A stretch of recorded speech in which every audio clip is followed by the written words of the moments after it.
Et pour ouvrir justement cette séquence conférence, on vous propose un rendez-vous sur un sujet totalement d'actualité, la loi Egalim.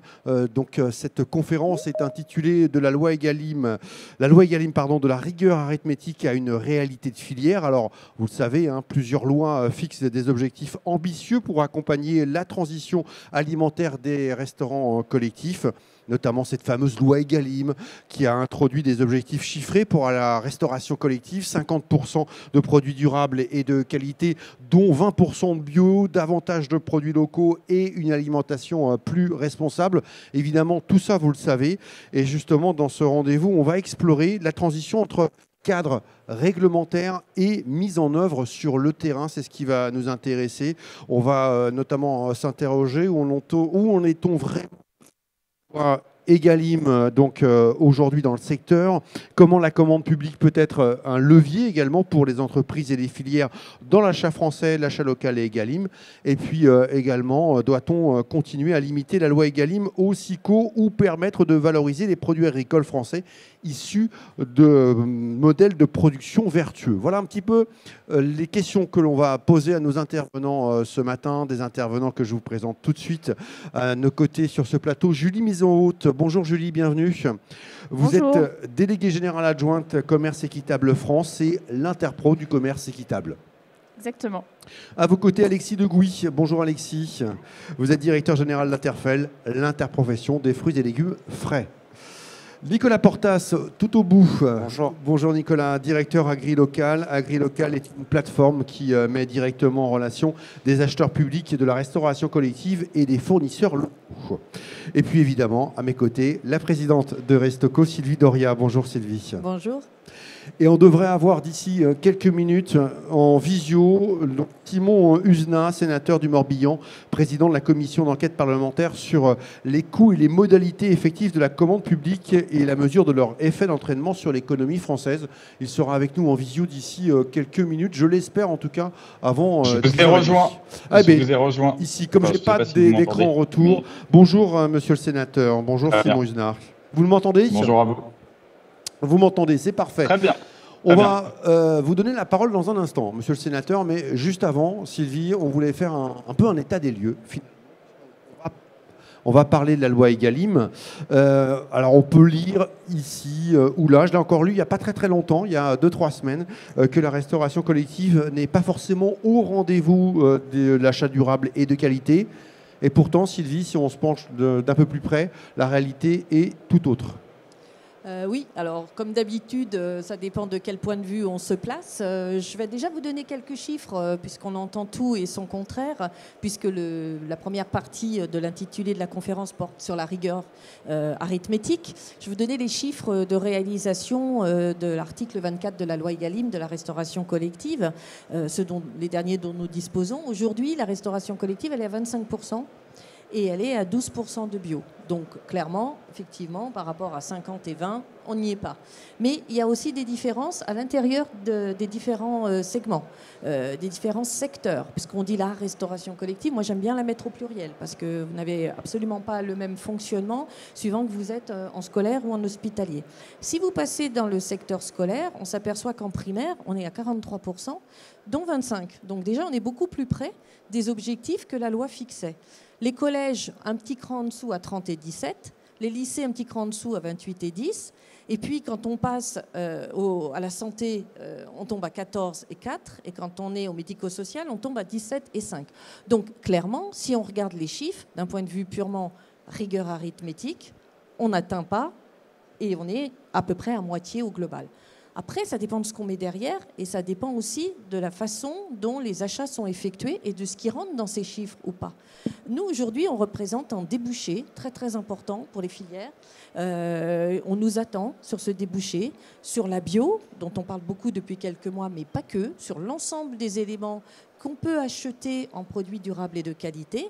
Et c'est très important pour nous d'avoir une variété de produits. Et les chiffres que je viens de vous donner, ce n'est pas le reflet de tous les achats durables et de qualité que nous effectuons au quotidien, qui sont beaucoup plus larges. Voilà, en tout cas, c'était important évidemment de faire cet état des lieux en préambule donc de ce rendez-vous. Alors, la commande publique peut-elle être un levier pour les entreprises et les filières dans l'achat français, l'achat local et Egalim?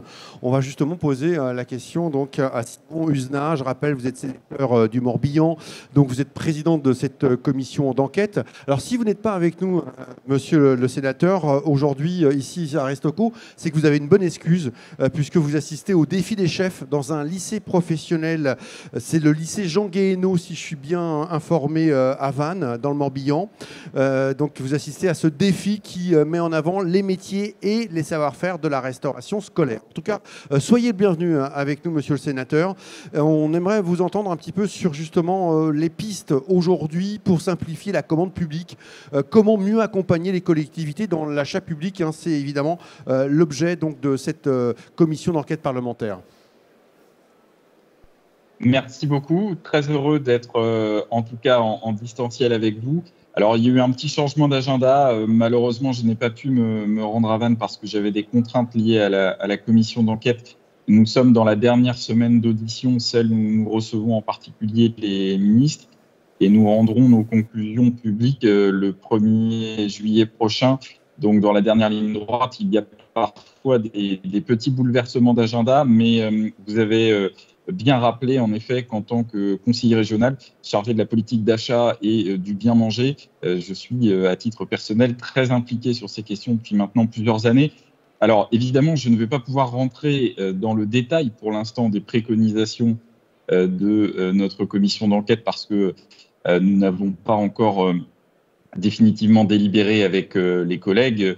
Nos travaux sont en partie couverts par le secret jusqu'à ce que nos conclusions soient rendues publiques. Mais d'ores et déjà, ce que nous pouvons dire à l'issue de 4 mois d'audition, de déplacement sur le terrain, nous nous sommes rendus dans le Morbihan, dans le Nord, à Bruxelles, j'y reviendrai, c'est qu'il y a parfois peut-être une facilité à dire que la commande publique est compliquée. Il est clair que c'est un processus qui peut s'avérer parfois lourd, en particulier pour les plus petites collectivités et pour les plus petites entreprises. Mais malgré tout, il y a des marges de manœuvre aujourd'hui qui existent et dont on s'empare peut-être en particulier à l'allotissement, aux délais de paiement, aux avances. Tout cela permet de faciliter grandement le recours aux producteurs locaux, aux producteurs de proximité. C'est un sujet important qu'il convient de rappeler. Et alors, pour autant, la situation telle qu'elle existe aujourd'hui est loin d'être pleinement satisfaisante. C'est la raison pour laquelle, encore une fois, sans entrer dans le détail, mais parmi les sujets que nous avons bien identifiés avec les collègues, il y a celui des seuils. Vous le savez, en deçà de 40 000 euros, nos opérateurs, en particulier les établissements publics locaux d'enseignement, on peut penser aux collèges et aux lycées, peuvent agir en gré à gré avec les producteurs. Vous avez des procédures que chacun connaît. Donc là, le sujet des seuils peut être de leur relèvement dans un certain nombre de cas. En tout cas, ça fera partie des discussions que nous allons avoir dans les prochains jours. Celui également de ce qu'on va appeler la paperasse, la tracasserie administrative, à la fois pour les collectivités et pour les opérateurs économiques, en particulier les TPE-PME. Aujourd'hui, vous avez l'obligation de fournir un très grand nombre de documents pour les collectivités, de vérifier que les entreprises sont bien à jour de leurs déclarations, alors même que la plupart de ces exigences sont d'ores et déjà assurées par l'État. Donc très probablement que dans notre rapport, nous préconiserons des outils simplifiés qui permettraient aux uns et aux autres. Alors on a des petits problèmes de réseau, hein, vous le constatez évidemment. Monsieur le sénateur, est-ce que vous m'entendez ? Manifestement, de pouvoir prendre acte très rapidement caractère. Ah, mais alors moi, oui, je peux essayer... Oui, monsieur le sénateur, je pense qu'on a des petits soucis de réseau. Voilà. On va peut-être juste rapidement, si vous le permettez, conclure ce rendez-vous, puisqu'on a une liaison qui n'est pas terrible. Juste peut-être nous donner quelques pistes sur comment la commande publique peut être un levier pour les entreprises et les filières dans l'achat français local et Egalim. En 2-3 phrases. Est-ce que là, vous m'entendez mieux parce oui, que, on vous entend mieux. D'accord. Bon, bah, écoutez, je suis navré pour ces aléas techniques. Alors, ce qui est clair, c'est qu'il y a un enjeu là aussi qui a été partagé par l'ensemble des acteurs que nous avons interrogés, c'est celui de la formation, de la montée en compétences des acteurs de l'achat public, aussi bien du côté des acheteurs publics, collectivités, État, que du côté des opérateurs économiques. Et c'est vrai que je donne souvent cet exemple parce que je suis évidemment breton, mais nous avons créé une centrale d'achat, Braise Achat, qui vient en appui de nos collèges et de nos lycées. C'est une initiative que nous avons portée, nous, Région Bretagne, en partenariat avec les départements bretons. Et c'est un élément clé pour à la fois organiser cette montée en compétences. Nous avons recruté des acheteurs professionnels dans l'achat de denrées alimentaires donc à temps complet. Et de l'autre côté, grâce à un allotissement millimétré, à des lots dédiés, en particulier pour la bio, pour les produits sous signe de qualité, nous avons contribué très largement à augmenter le référencement des petits producteurs, des producteurs de proximité. Et le levier pour les entreprises, pour les filières, il est assez évident. Et là aussi, nous avons eu l'occasion d'en discuter avec les représentants des ministères, en particulier du côté de l'agriculture ou de l'éducation nationale. Alors, il y a un enjeu de court moyen terme dans le cadre de la révision des directives marché public à l'échelle européenne, donc processus qui a été engagé par la Commission européenne, que nous avons rencontré le 12 mai dernier et qui devrait aboutir à une proposition législative d'ici la fin de l'année 2026. Alors encore une fois, je ne vais pas devancer les conclusions de notre rapport, mais très clairement, nous plaiderons pour l'affirmation d'une préférence européenne. Donc là, c'est pour évidemment les marchés les plus importants. Et ensuite, à titre personnel, je me mobilise depuis longtemps pour demander une exception alimentaire pour faire en sorte que les marchés alimentaires puissent valoriser beaucoup plus facilement les circuits courts. S'il y a bien un domaine qui devrait pouvoir faciliter la mise en œuvre de cette exigence, c'est bien l'alimentation. Et donc, redire ici que la clé, vous l'avez rappelé en donnant un certain nombre de chiffres, mais c'est bien la volonté politique. Le fait qu'aujourd'hui, les collectivités, très largement, sont plutôt dans une très bonne dynamique. Du côté de la région Bretagne, par exemple, on est à plus de 35% de produits sous signe de qualité et plus de 24% de produits issus de l'agriculture biologique. Ça, ce sont des éléments absolument fondamentaux. Mais il convient là aussi d'aller plus loin et que l'État en particulier soit au rendez-vous.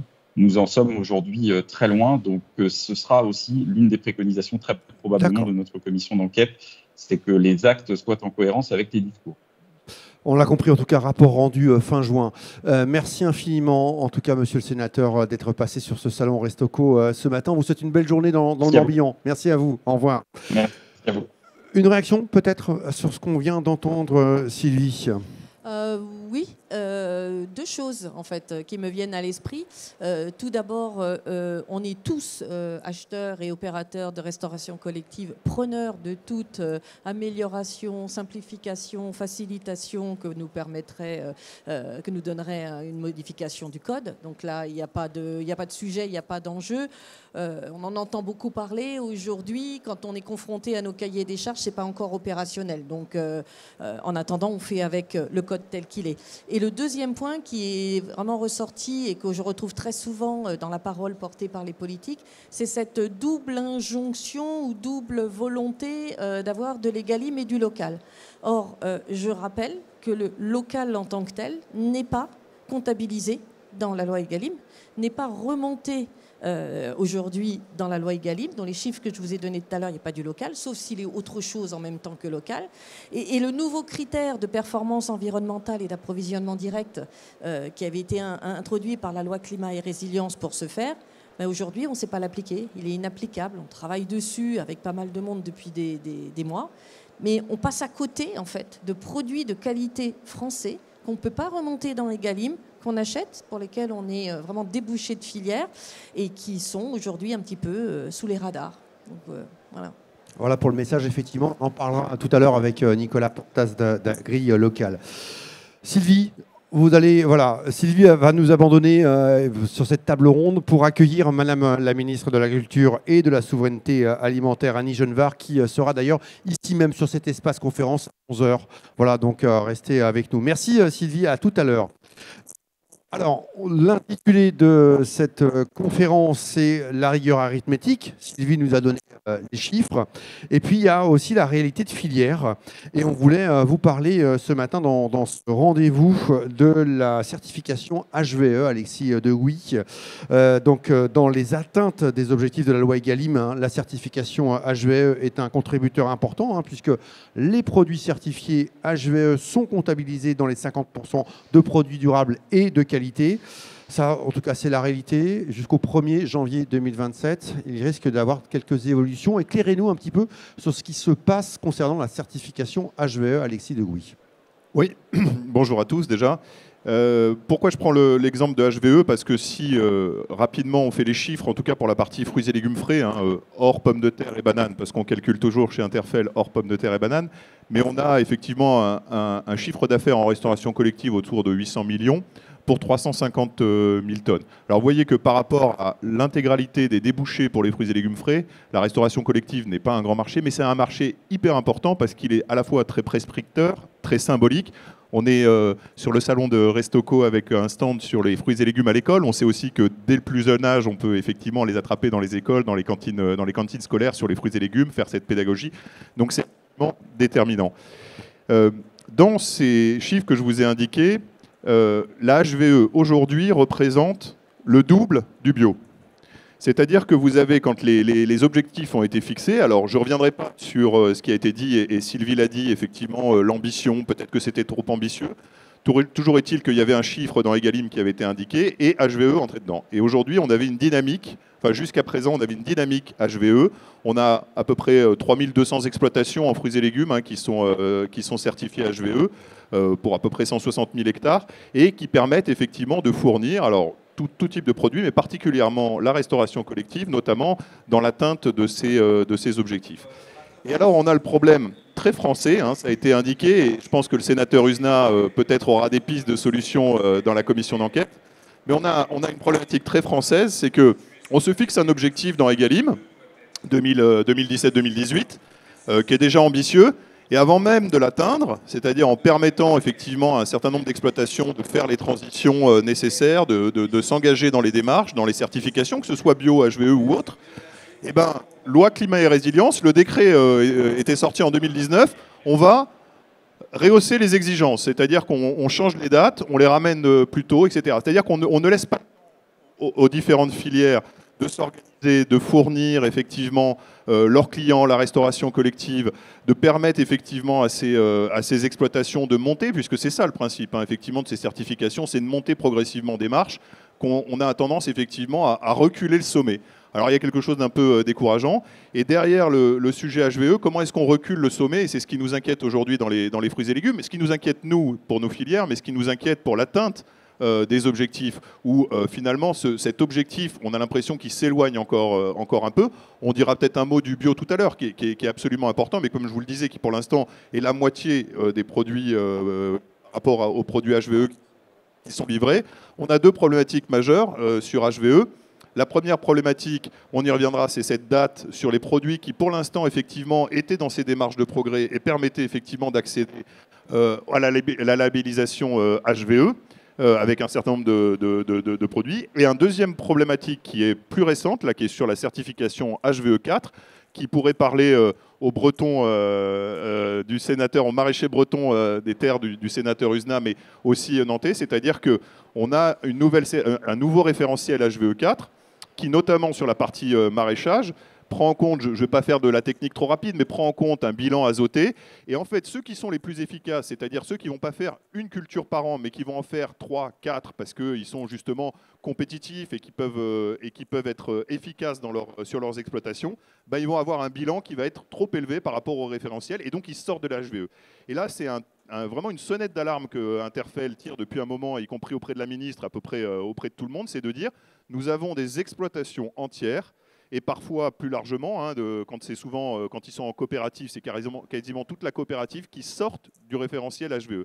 Ça veut dire concrètement que pour les acteurs de la restauration collective, dans les semaines, mois qui viennent, on va avoir de plus en plus de mal à avoir des produits qui entraient dans la loi Egalim et qui vont sortir, à cause de ce référentiel notamment, de ce sujet-là. Sans compter l'arrivée de la date de 2027 pour les autres produits qui étaient en niveau 2 et qui entraient encore dans Egalim jusqu'en 2030. Et je vous ai dit tout à l'heure que la loi climat et résilience avait avancé la date.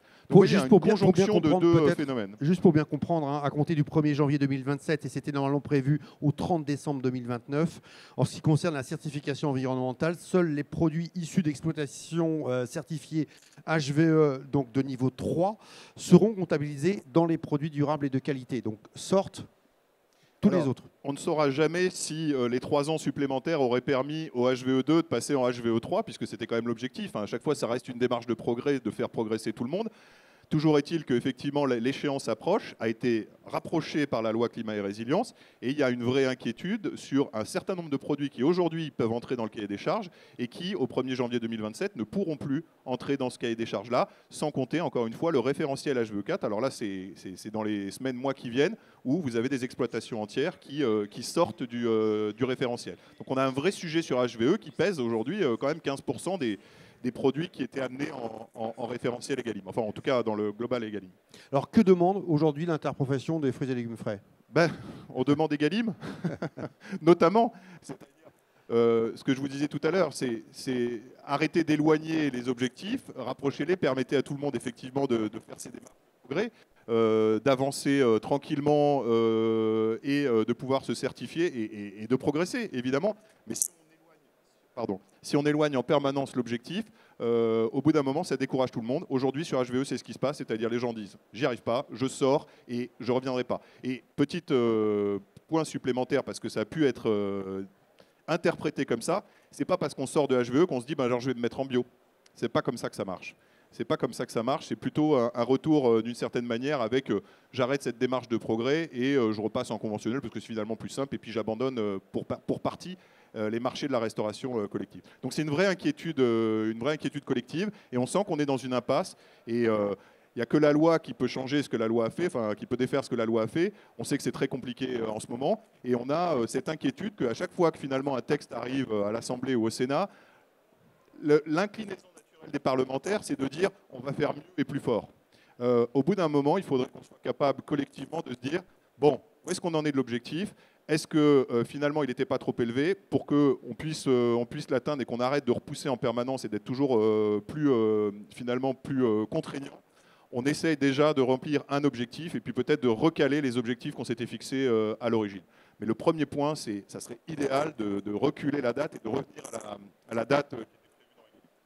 Voilà, perte de débouchés, en tout cas on le comprend évidemment pour les producteurs. On voulait donner la parole ce matin dans le public à Régis Pénarin, qui est directeur marketing du développement d'une des branches de la coopérative Eureden et administrateur Agri Confiance, le label d'agriculture durable de la coopération agricole. Quels sont les impacts et les conséquences là vraiment si le niveau 2 de la certification environnementale n'est plus dans Egalim au niveau notamment des producteurs? Je ne peux qu'abonder dans ce que vous disiez tout à l'heure, dans la mesure où aujourd'hui, au niveau de la coopérative, chez nous, c'est à peu près 1100 agriculteurs qui produisent des légumes qui sont transformés dans nos usines en Bretagne. Le point important vis-à-vis de la restauration, c'est un peu plus de 20 000 tonnes d'activités qui passent en restauration grâce à Egalim. Je ne parle pas de la partie bio qui vient en complément où on opère également. Si demain, on perdait cet accès à travers AgriConfiance et la certification environnementale de niveau 2, dite HVE2, qu'est-ce qui va se passer? On va se retrouver dans des marchés hyper bataillés, européens, avec des réglementations complètement différentes d'un point de vue engagement, d'un point de vue progrès, et on va détruire la valeur qu'on a créée pendant 25 ans. Donc, vous avez en plus des installations de jeunes agriculteurs. Si le message est « vous êtes HVE niveau 4 », non connu aujourd'hui sur ce qu'on doit faire exactement. Donc sur HVE4, ça veut dire l'ensemble de l'exploitation à ce niveau-là. Aujourd'hui, l'avantage de la certification environnementale de niveau 2, c'est qu'il nous a permis de traiter par atelier. C'est-à-dire, en Bretagne, on a la chance d'avoir des agriculteurs qui sont multi-activités, du lait, de la volaille, des œufs, des légumes, des céréales, etc. Et certains ont une taille critique suffisante pour dire je vais être full légumes, je vais être spécialiste du légume et je vais passer en HVE niveau 4. D'autres vont dire bah moi ça devient beaucoup trop complexe, donc je me désengage. Le désengagement il peut être de deux natures. Je réduis mes volumes, perte d'activité, perte d'autonomie française sur la production de légumes et dans le même temps eh ben des exploitations qui vont s'orienter vers d'autres productions qui sont sans doute plus valorisées pour eux, mais qui détruisent de la valeur au niveau de la restauration, au niveau de la qualité des produits mis en place dans ces cahiers des charges. Je vous rappelle, 20 000 tonnes. On ne parle pas de quelque chose de marginal. 20 000 tonnes, c'est le marché global, c'est 224 000 tonnes de légumes surgelés vendus en France aujourd'hui. Bah, ces 20 000 tonnes-là, ils vont être réorientés ou, dans le pire des cas, on va dire bah, on arrête, on ne fait pas de course à l'échalote, on revient même en arrière sur les bonnes pratiques mises en place parce que ça coûte de mettre en place des ruches, ça coûte de mettre en place des haies variées, ça coûte de tester et d'avoir des échecs sur des techniques alternatives. Bah, tout ça, c'est un stop. Donc ce n'est pas ce qu'on veut. On veut continuer à progresser. On pense que le bon vecteur, c'est de continuer à pousser cette certification et pas amener de complexité additionnelle. Merci Régis Pennarin, merci infiniment pour ce témoignage. Il nous semblait évidemment important de vous donner la parole ce matin et de vous entendre.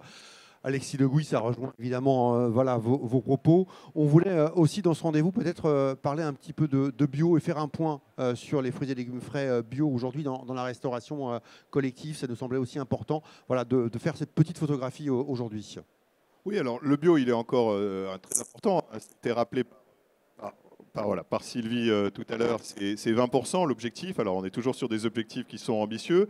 Le bio, vous connaissez la phase qu'il a traversée ces derniers temps. On est effectivement descendu aujourd'hui aux alentours de 7%, hein, en tout cas en fruits et légumes frais en part bio. On était monté jusqu'à 11%.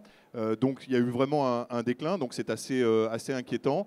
Ça fait un moment que nous, à Interfel, on avait tiré la sonnette d'alarme sur la partie pousser la demande, c'est-à-dire que beaucoup avait été fait sur l'offre et on avait un peu oublié la demande, donc c'est toutes les campagnes de communication, il fallait aller rechercher le consommateur pour lui dire pourquoi c'était intéressant de consommer bio, il y avait derrière le bio.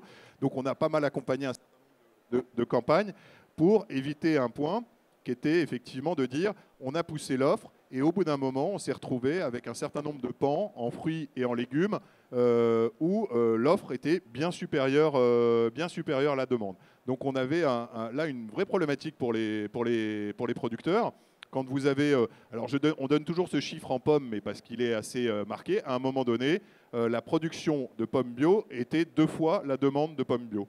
Donc on s'est retrouvé dans des filières où le déclassement, c'est-à-dire qu'un producteur, ça a été dit tout à l'heure, c'est pas rien de se mettre en bio, ça a un coût, ça a un coût de main-d'œuvre, ça a un coût de gestion de l'exploitation, ça a un coût, enfin ça a une conséquence aussi sur les rendements, il faut le dire, c'est les études le montrent.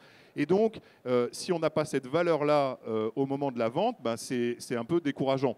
Et quand vous déclassez 50% de votre production parce que vous n'avez pas la demande en face, vous avez un gros problème. Vous avez produit plus cher et vous vendez au prix du conventionnel. Donc là, on avait un vrai sujet. On en parlait tout à l'heure, mais heureusement, ça frémit un peu en ce début d'année et c'est très positif. La consommation en bio semble repartir. La gamme d'offres bio semble repartir. Alors, ça devrait pouvoir suivre. On espère que ça suit en restauration collective. Il y a plein de spécialistes de la restauration collective qui pourront parler du prix. Je laisse volontairement le sujet prix de côté, même s'il a été majeur dans la période inflationniste. Mais on a fait une étude, et j'en termine par là. On a fait une étude chez Interfel de l'adéquation offre-demande en bio. Et contrairement à ce qui a pu être dit aussi à travers des labels HVE et autres types de labels, le premier segment de marché qui venait concurrencer le bio, et quand on se met dans la tête du consommateur, on le comprend, ça a été dit tout à l'heure, c'est le local. C'est d'abord le local, c'est-à-dire qu'on s'est retrouvé à un moment donné avec des consommateurs qui allaient plutôt chercher le local que le bio. Et donc finalement, c'est vraiment le local qui a porté et qui a pu, à un moment donné, remplacer une partie de l'offre bio. C'était voilà, plusieurs facteurs qui ont comprimé ce marché bio et qui, pareil, le rendent assez éloigné de l'atteinte des objectifs de 20%. On ne va pas demander de baisser parce qu'on a vu que les débats, quand il faut baisser les objectifs qu'on se fixe en bio, c'est tout de suite compliqué. Mais à un moment donné, il faut quand même se dire les choses. l'atteinte des 20% de surface au global ou des 20% de bio Egalim, ça semble un objectif assez lointain pour le moment, malheureusement. Encore des limites, hein, évidemment. Et puis, c'est important de dire qu'on ne fera pas tout Egalim en bio de toute façon. Évidemment, c'est le message que vous souhaitiez porter ce matin. Puisqu'on est toujours dans ces réalités de filière, hein, voilà, on va maintenant parler évidemment du commerce équitable. La loi climat et résilience permet donc l'intégration des produits issus du commerce équitable dans la liste des produits éligibles aux 50% de produits durables et de qualité. Alors, Julie Maison-Haute, je rappelle, vous êtes déléguée générale adjointe commerce équitable France. Quel est aujourd'hui le bilan que représente le commerce équitable dans l'achat en restauration, dans l'appro en restauration collective? Oui, merci. Bonjour à toutes et à tous. Moi, je vais avoir une approche un petit peu différente des interventions précédentes parce que nous, notre expérience dans le commerce équitable, c'est que, donc vous le savez, c'est une démarche qui est aujourd'hui inscrite dans la loi française, qui est une contractualisation aussi des filières, notamment agricoles et alimentaires, qui permet d'assurer la juste rémunération, donc des prix justes pour les producteurs, qui leur permet aussi de s'engager et d'investir dans la transition agroécologique. Une partie importante des produits de commerce équitable sont aussi labellisés bio ou sont engagés sur d'autres cahiers des charges environnementaux.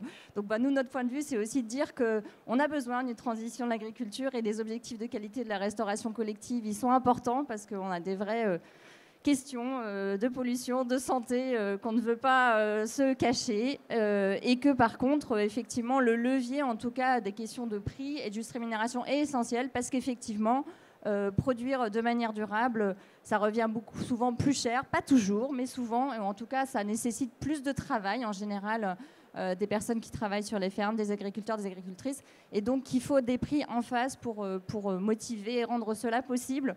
Mais que, voilà, nous, notre point de vue, c'est que garder une ambition forte, c'est important. Donc voilà, je voulais vous dire ça en préambule parce que je pense que c'est important. Je ne suis pas tout à fait en adéquation avec les propositions de diminuer les objectifs ou de se donner 10 ans en plus parce que dans 10 ans, on aura eu beaucoup de problèmes de santé dans notre population et notamment nos enfants dans les cantines. Donc voilà, pour nous, c'est très important.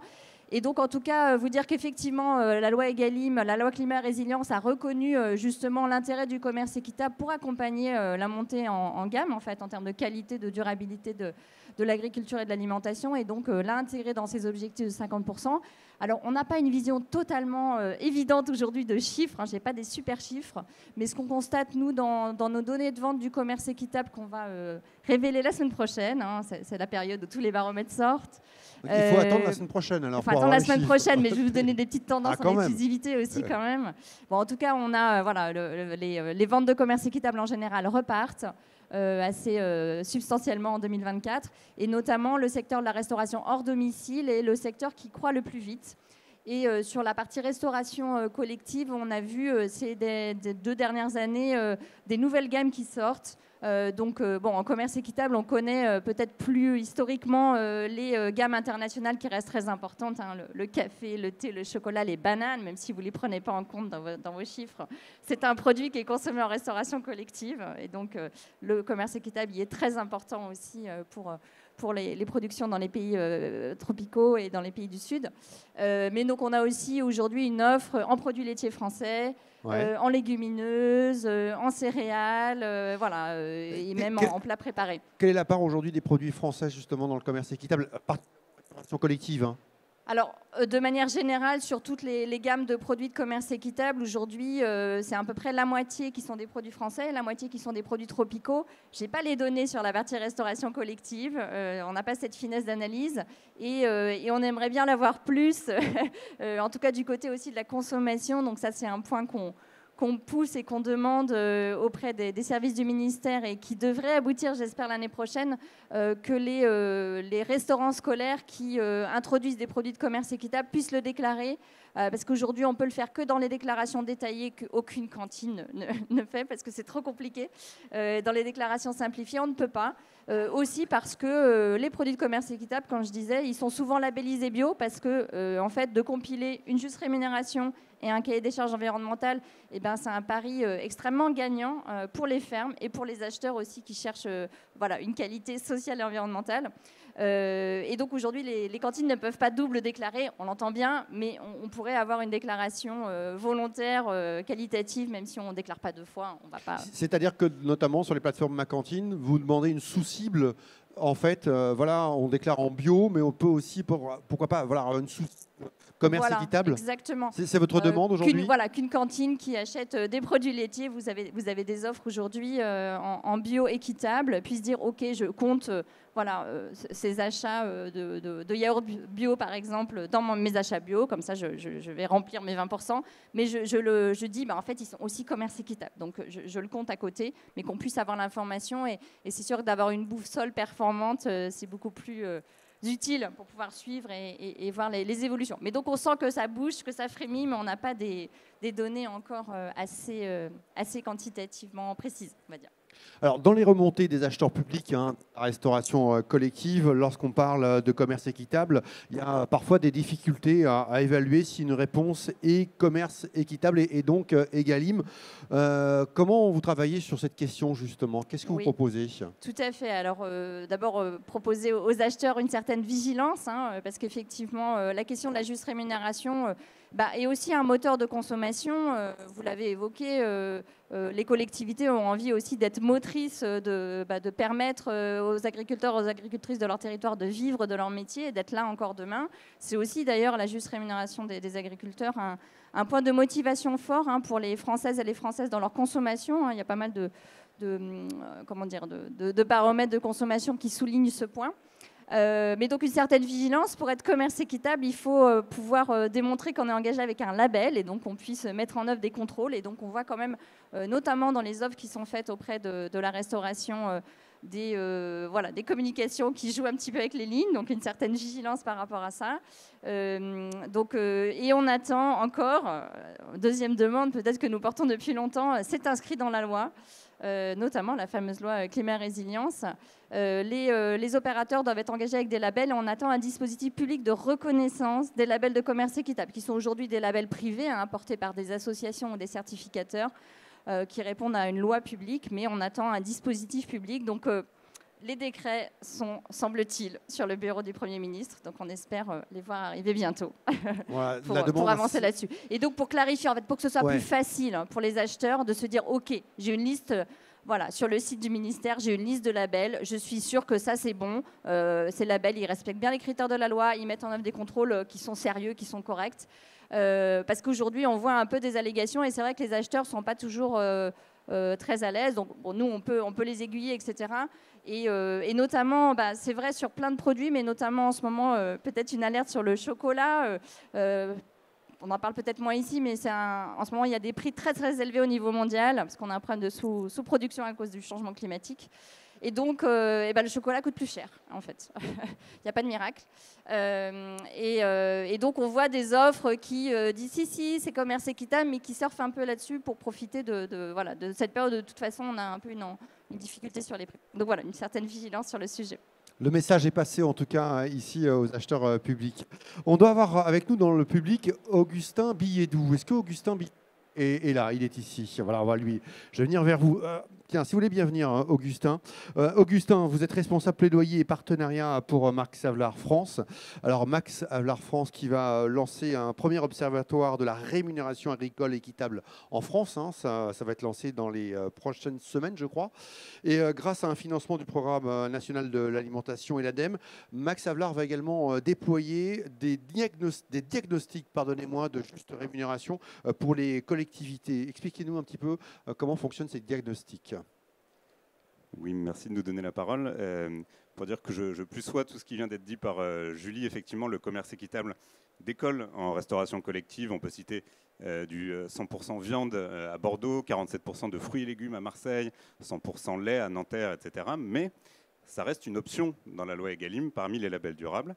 Et donc le message que je voulais vous faire passer, c'est que la commande publique, en un mot, ne protège pas la rémunération des agriculteurs de façon obligatoire.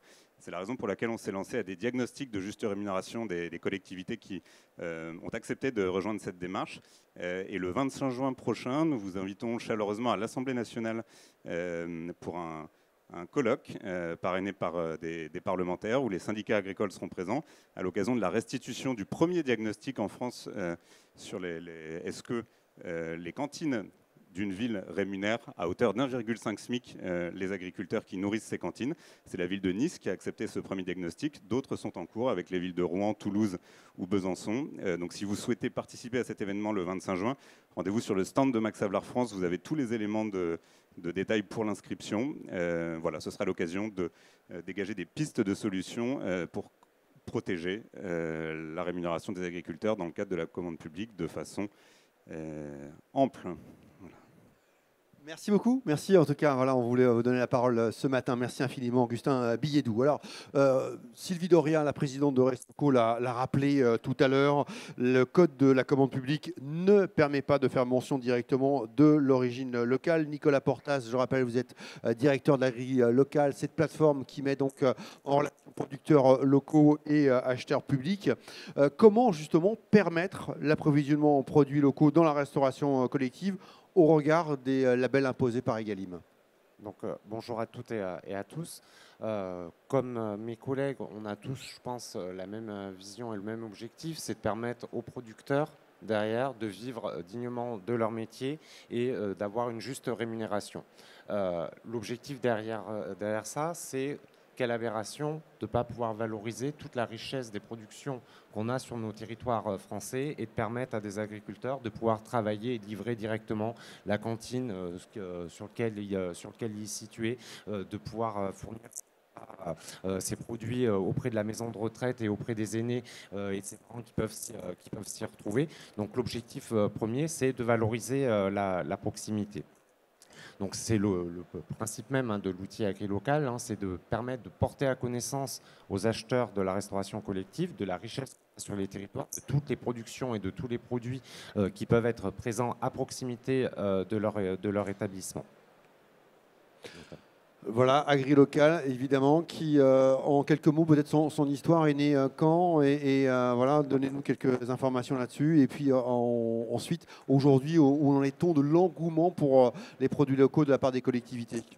Donc, derrière, au niveau de la loi climat et résilience, il y a eu des rectifications qui ont été apportées pour notamment valoriser les acquisitions qui ont été faites directement auprès des producteurs. Certes, dans le cadre du code de la commande publique, on ne peut pas intégrer le terme de local, mais rien n'interdit des achats en proximité, en respectant bien entendu le code de la commande publique. Les approvisionnements directs sont reconnus dans le cadre de la loi climat et résilience et les acquisitions qui permettent de contrôler les performances en matière environnementale, dont la proximité, qui est un critère qui permet de valoriser la performance environnementale.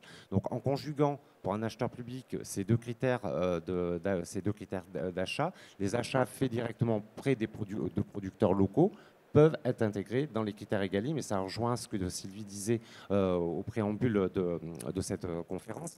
Les chiffres qui ont été annoncés sont largement sous-évolués parce que toutes les acquisitions qui ont pu être faites dans le respect du code de la commande publique auprès de producteurs locaux peuvent être tout à fait comptabilisées dans le cadre de la loi Egalim. Après, c'est tout l'esprit de l'outil agri-local. L'outil agri-local, ça reste simplement un logiciel. C'est un logiciel pour simplifier la vie. Le sénateur le précisait, il y a énormément de paperasse, une complexité administrative qu'on adore en France par rapport au code de la commande publique. Le principe du logiciel agri-local, c'est de tout dématérialiser et de simplifier les actions des acheteurs publics et aux producteurs de pouvoir y répondre facilement et de ne pas prendre peur quand ils voient un appel d'offres surgir, de se dire « Oh là là, un tas de paperasse à remplir ».